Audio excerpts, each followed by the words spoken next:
Last season, it was wild. You know, you have so many firsts, so many amazing moments that have never happened before with the program.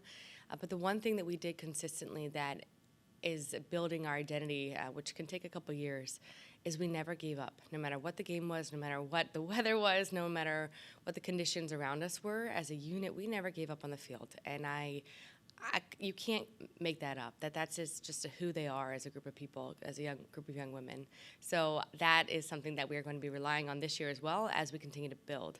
So I'm very excited about that. We just have a relentless group of young women, and there's a lot you can do with that. Awesome. So in the 2024 slate, it looks like you have 6 new opponents Mm-hmm. and 16 total games. That's 2 more than last year. What are you most looking forward to in those new opponents with Vandy, Louisville, Arizona State, San Diego State, those big names? And then in terms of the overall schedule? Yeah, I'm excited about our schedule. I think it's really well laid out. I like the different styles of play that we're going to be stacked up against, different regions of the country. There's a dying breed in the game of lacrosse for women's lacrosse, and that's the true midfielder. And the Big East has very few of them, if any. And our brand will be and has been the true midfielder. So we have to play opponents that have that style of play to test our mettle there.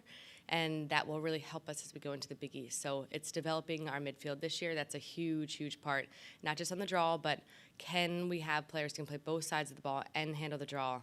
It will eliminate a lot of the transition that other players on other teams have to do, the flying in and off the field. There's a lot of exchanges, and it can break continuity. So, but it's hard to do. It's a hard position to play. So I want to make sure that we have that development piece in place for our midfielders, especially since all but 3 are freshmen. So those opponents were picked on purpose to make sure we're developing that. Awesome. Can you speak to adding Lexi Biller to your program as assistant coach and what she's going to bring to the team this season?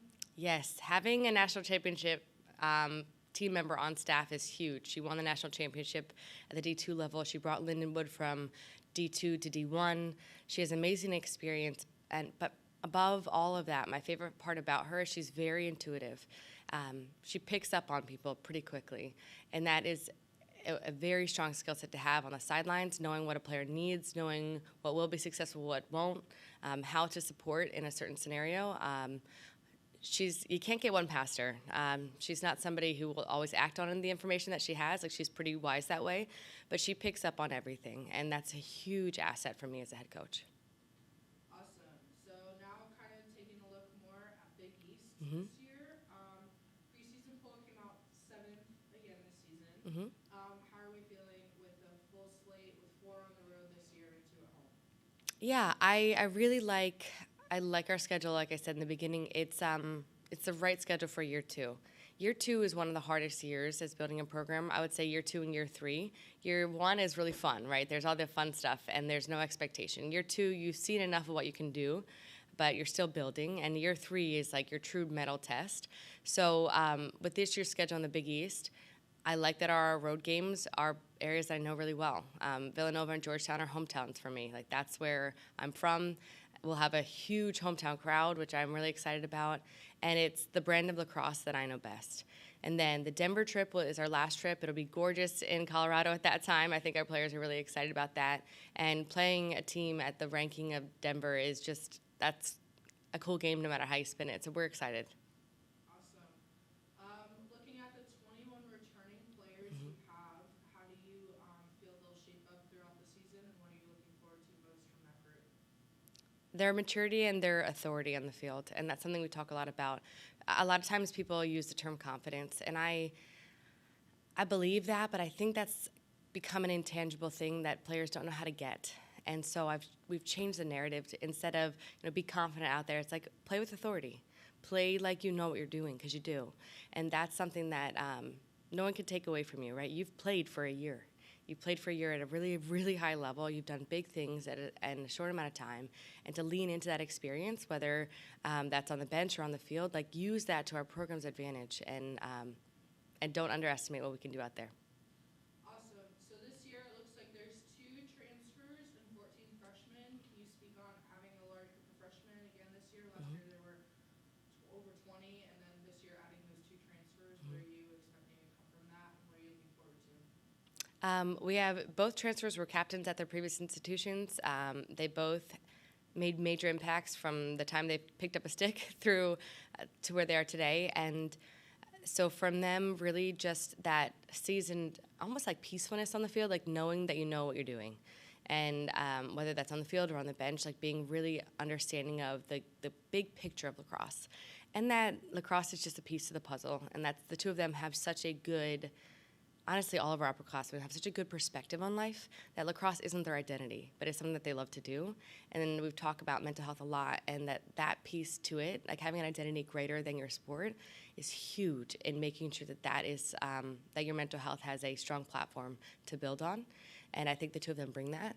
And then for our group of freshmen, it's funny because they haven't felt like a separate group. I recruited them the same time as I recruited the first class.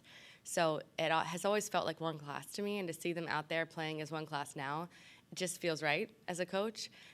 So yes, there's a large group of freshmen, but for me, they've always been one class, and they play like it. When they're out there, that's what it feels like. So yes, there's a large group, but it's not going to feel like that this year. Awesome. And we'll finish up with, what are you looking forward to this season? That's a really great question.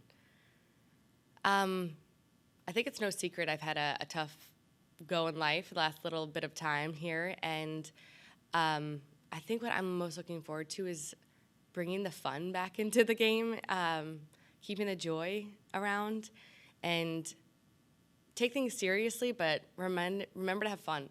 I think that life can get heavy for them, for us as a staff, for the world, right? Where it can get heavy, and so just remembering to be yourself, to be goofy, to be quirky, to embrace those things that we are as a group of people, and to not take ourselves so seriously.